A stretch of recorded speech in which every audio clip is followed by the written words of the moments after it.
He's turned my mourning into dancing again. He's lifted my sorrows high, and I can't stay silent. I must sing, for His joy has come. Shalom jemaat sekalian, mari bersama kita menyediakan waktu kita untuk merenungkan firman Tuhan. Saya mengajak kita untuk berdoa bersama. Tuhan Yesus, kami bersyukur untuk kebaikan Tuhan, kasih setia Tuhan di dalam hidup kami. Pada pagi hari ini kami mau merenungkan firman-Mu. Tuhan tolong setiap kami sehingga kami dapat mengerti dan memahami akan apa yang Engkau sampaikan kepada setiap kami. Kami berdoa dalam nama Tuhan Yesus. Amin.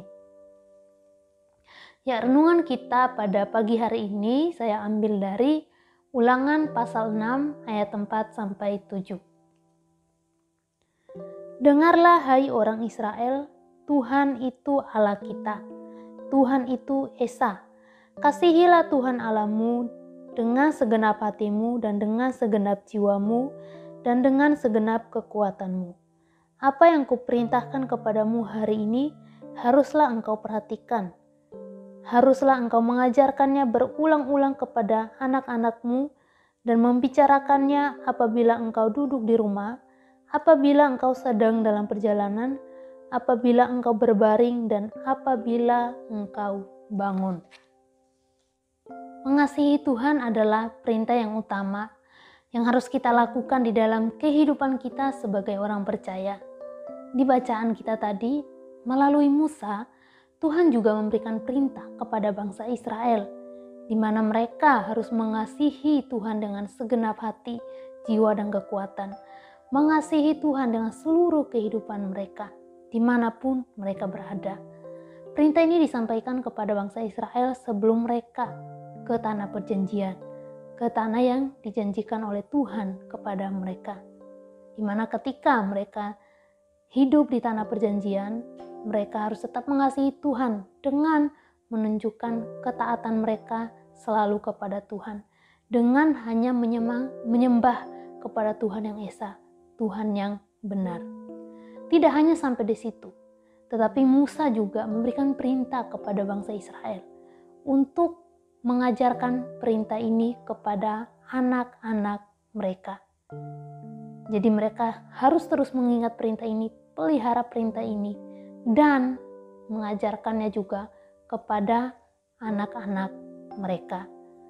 Dan harus diajarkan berulang-ulang, diajarkan dengan tekun, yaitu tentang Allah yang benar, tentang Allah yang mengasihi mereka. Perintah untuk mengajarkan tentang Tuhan, tentang firman Tuhan kepada anak-anak juga menjadi perintah bagi setiap kita. Kita sebagai orang tua bukan hanya bertanggung jawab atas kebutuhan jasmani daripada anak-anak kita, tetapi juga bertanggung jawab atas kebutuhan rohani mereka, di mana kita mempunyai tugas tanggung jawab mengajarkan firman Tuhan, mengajarkan tentang Tuhan kepada mereka, hingga mereka mengenal Tuhan yang benar, sehingga mereka melakukan apa yang benar di mata Tuhan. Mereka memiliki prinsip hidup yang sesuai dengan firman Tuhan. Kita mengajarkan kepada anak-anak bukan hanya sekali dua kali, tetapi secara berulang-ulang. Kita melakukannya dengan tekun. Dimanapun dan kapanpun kita berbicara tentang Tuhan kepada keluarga kita, kepada anak-anak kita. Di sini dikatakan bahwa haruslah engkau mengajarkannya berulang-ulang kepada anak-anakmu dan membicarakannya apabila engkau duduk di rumah, apabila engkau sedang dalam perjalanan, apabila engkau berbaring, dan apabila engkau bangun. Kita mengajarkan tentang firman Tuhan kepada anak-anak itu dalam setiap kegiatan aktivitas yang kita lakukan bersama dengan mereka.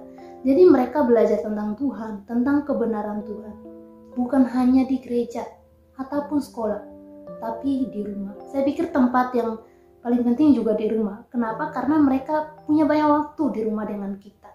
Mereka hanya punya beberapa jam di sekolah ataupun di gereja, selebihnya bersama dengan kita. Oleh karena itu, kita diberikan tugas tanggung jawab oleh Tuhan untuk membicarakan, mengajarkan kepada anak-anak tentang Tuhan. Melalui sikap kita, teladan kita Kalau kita cinta Tuhan, maka saya yakin kita punya perbuatan yang sesuai dengan firman Tuhan. Dari situ juga anak-anak akan lihat dan belajar tentang Tuhan. Ketika saya melayani di sebuah gereja, saya kebetulan tinggal dengan gembala sidang dan juga ketika saya melayani di sebuah gereja, kebetulan saya tinggal bersama dengan gembala sidang dan juga keluarganya. Saya melihat mereka menjadi teladan yang baik bagi anaknya. Mereka juga membiasakan anak mereka untuk saat teduh.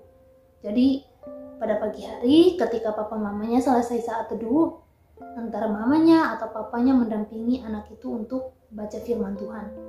Waktu itu anak itu masih TK, masih kecil ya. Jadi dibiasakan untuk baca firman Tuhan saat teduh. Bahkan suatu ketika mama bapaknya pergi, pada saat kita makan, dia langsung berdoa tanpa disuruh. Karena sudah diajarkan, sudah dibiasakan oleh orang tuanya. Orang tuanya sudah menjadi teladan bagi anak itu. Nah, kita juga harus mempunyai teladan yang baik dalam kehidupan kita. Apalagi kita sebagai orang tua. Anak-anak itu menjadikan kita sebagai model, di mana mereka melihat sikap kita, tingkah laku kita. Oleh karena itu, mari kita mempunyai teladan. Kita mempunyai sikap, tingkah laku yang sesuai dengan firman Tuhan. Kita menjadi orang yang mengasihi Tuhan, sehingga anak-anak juga menjadi anak yang mengasihi Tuhan. Kita mengajarkan mereka bukan hanya dengan kata-kata, tetapi juga dengan setiap perbuatan kita, tingkah laku kita di dalam rumah. Karena kita punya banyak waktu dengan mereka. Mereka banyak waktu dengan kita. Sehingga apapun yang kita lakukan, apapun yang kita bicarakan, itu mereka lihat, itu mereka dengar. Oleh karena itu, mari kita mempunyai sikap yang benar, yang sesuai dengan firman Tuhan. Menjadi orang tua yang mengasihi Tuhan. Sehingga anak kita juga mengenal Tuhan dan mengasihi Tuhan yang sudah mengasihi mereka. Mari kita berdoa. Tuhan, kami bersyukur untuk kasih setiamu dalam hidup kami. Kami bersyukur untuk renungan hari ini. Tuhan, tolong kami sehingga kami menjadi orang yang mengasihi Tuhan, yang mau menaati Tuhan di dalam kehidupan kami. Tuhan juga tolong kami supaya kami menjadi teladan bagi orang lain, secara khusus bagi anak-anak kami. Kami berdoa Tuhan, menyerahkan untuk keluarga kami ke dalam tangan kasih-Mu. Di dalam nama Tuhan Yesus kami berdoa. Amin. Joy has come.